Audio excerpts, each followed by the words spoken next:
মানুহৰ জীৱনৰ কেইটামান সত্য 40 বছৰৰ পিছত শিক্ষাগত প্ৰমাণপত্ৰৰ আৰু কোনো মূল্য নাই। মূল্য আছে কেৱল কৰ্মদক্ষতাৰ। 50 বছৰৰ পিছত সৌন্দৰ্যৰ কোনো দাম নাই। যিমানেই ৰূপসজ্জা নকৰক কিয় চকুৰ তলত ক'লা দাগ পৰিবই, গাল খুতুৰা পৰিবই। 60ৰ পিছত অৱসৰ, তেতিয়া পুৰণি চকীখনৰ কোনো দাম নাই। প্ৰথম বিভাগত, দ্বিতীয় বিভাগত, তৃতীয় বিভাগত উত্তীৰ্ণ হোৱা সকলোৰে একেই পৰিচয়। সকলোকে প্ৰাক্তন বুলিয়েই কোৱা হয়। 70 বছৰৰ পিছত ডাঙৰ ঘৰ সৰু ঘৰৰ কোনো পাৰ্থক্য নাই, কাৰণ ল'ৰা ছোৱালী সকলো বাহিৰত থাকে, ঘৰত থাকে কেৱল বুঢ়া বুঢ়ী। 80ত টকা থাকিলেও কোনো দাম নাই। তেতিয়া চলাফুৰা কৰিব পৰাৰ ক্ষমতা নাথাকে, তেতিয়া কেৱল কাষত মানুহৰ প্ৰয়োজন। 90ৰ পিছত বিচনাত পৰি থকাৰ বাহিৰে আৰু কোনো কাম নাই। তেতিয়া টোপনিত থকা আৰু সাৰে থকাৰ কোনো পাৰ্থক্য নাই। কেইটামান চিৰন্তন সত্য: বেছি কথাত মুখ নষ্ট, বেছি আদৰত সন্তান নষ্ট, বেছি লোভত জীৱন নষ্ট, বেছি সন্দেহত সম্পৰ্ক নষ্ট, বেছি অহংকাৰত মানুহ নষ্ট, বেছি নিমখত তৰকাৰী নষ্ট।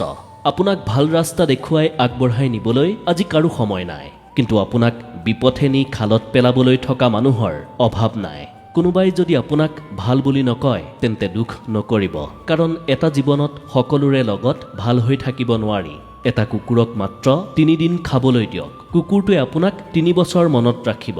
কিন্তু এজন মানুহক 3 বছৰ খোৱালেও তেওঁ নিজৰ স্বাৰ্থ সিদ্ধিৰ কাৰণে 3 দিনতে পাহৰি যাব। জীৱন যাত্ৰাত ভাটৌ চৰাইৰ দৰে নাথাকিব। ঈগল হওক, ভাটৌৱে কথা ক'ব পাৰিলেও ওপৰলৈ উৰিব নোৱাৰে, কিন্তু ঈগল নীৰৱ যদিও আকাশ চুব পাৰে। যদি মন বেয়া লাগে, যদি অসহায় যেন লাগে, তেন্তে এইটো কথা মনত ৰাখক: আপোনাৰ মূৰৰ ওপৰত যদি এখন চালি আছে, শৰীৰত যদি বস্ত্ৰ আছে, যদি দুবেলা দুমুঠি খাবলৈ পাইছে আৰু নিশা শুবলৈ বা বিশ্ৰাম কৰিবলৈ যদি অকণমান ঠাই পাইছে, তেন্তে বুজিব পৃথিৱীৰ 75% লোকতকৈ আপুনি ধনী। হাতত যদি টকা থাকে, যেতিয়া আপুনি পচন্দৰ মতে কিবা এটা কিনিব পাৰে, যলৈকে মন যায় যাব পাৰে, তেতিয়া বুজিব যে গোটেই পৃথিৱীৰ 20% বিত্তশালীৰ ভিতৰত আপুনিও এজন। সুস্থ সবল নিৰোগী শৰীৰ এটা লৈ আপুনি যদি আজিৰ দিনটো পাৰ কৰিব পাৰিছে, তেন্তে ভাবি লওক পৃথিৱীৰ লাখ লাখ মানুহৰ তুলনাত আপুনি এজন ভাগ্যৱান। জীৱনটো পোৱা নোপোৱাৰ হিচাপ নিকাচ কৰাৰ বজাৰ নহয়।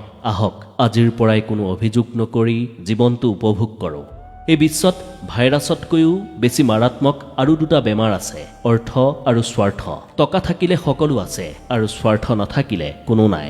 ৰূপৰ দ্বাৰা হয়তো আপুনি কিছুদিন প্ৰশংসা লাভ কৰিব পাৰে, কিন্তু গুণৰ দ্বাৰা আপুনি আজীৱন প্ৰশংসিত হ'ব। সেইবাবে ৰূপৰ চৰ্চা নকৰি গুণৰ চৰ্চাত থাকক। জীৱনত যিমানেই ভাল কাম কৰক লাগে, এদিন সকলোৱে পাহৰি যাব, কিন্তু ভুলবশতঃ এটা বেয়া কাম কৰক, ৰেকৰ্ড হৈ যাব। লাগিলে অকলেই থাকক, কিন্তু গাখীৰ খুৱাই সাপ পোহা বন্ধ কৰক। 30 বছৰৰ পিছত কেতিয়াও বিয়া নাপাতিব, কাৰণ যৌৱন থাকোঁতেই যদি বিয়া নকৰায়, যৌৱনৰ আনন্দ কি কেনেকৈ অনুভৱ কৰিব? যৌৱন এবাৰেই আহে, সেইবাবে পাৰিলে 30ৰ আগতেই বিয়া পাতক। খং আৰু ধুমুহা দুয়োটা একেই। কিমান ক্ষতি হৈছে সেয়া ঠাণ্ডা হোৱাৰ পিছতহে বুজা যায়। টকাৰ ঋণ পৰিশোধ কৰিব পাৰি, কিন্তু দুঃসময়ত যি কাষত থাকে তেওঁৰ ঋণ কেতিয়াও পৰিশোধ কৰিব নোৱাৰি। যৌতুক নিনিয়াকৈ শহুৰৰ ঘৰত ভৰি থোৱা নকইনাজনীয়ে জানে মানুহে কিমান কথা শুনাব পাৰে। এই পৃথিৱীত প্ৰিয়জন বুলি কোনো নাই, যি আছে সেয়া কেৱল প্ৰয়োজন।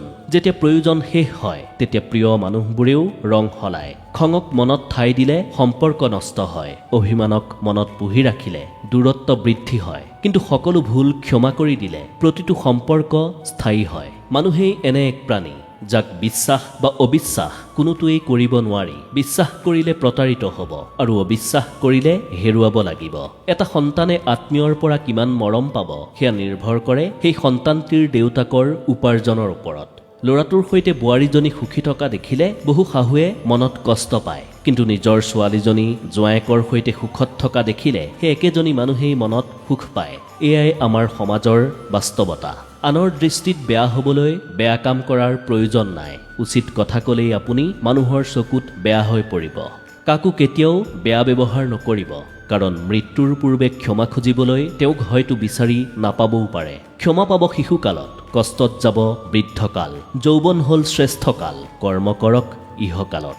এই কথাখিনি বুজি আপুনি যদি জীৱনত আগবাঢ়ি যায়, তেন্তে আপোনাৰ জীৱন নিশ্চয় সুন্দৰ আৰু সুখময় হৈ পৰিব। কথাখিনি যদি ভাল লাগিল তেন্তে ভিডিঅ'টো শ্বেয়াৰ নকৰাকৈ নাথাকিব। ধন্যবাদ।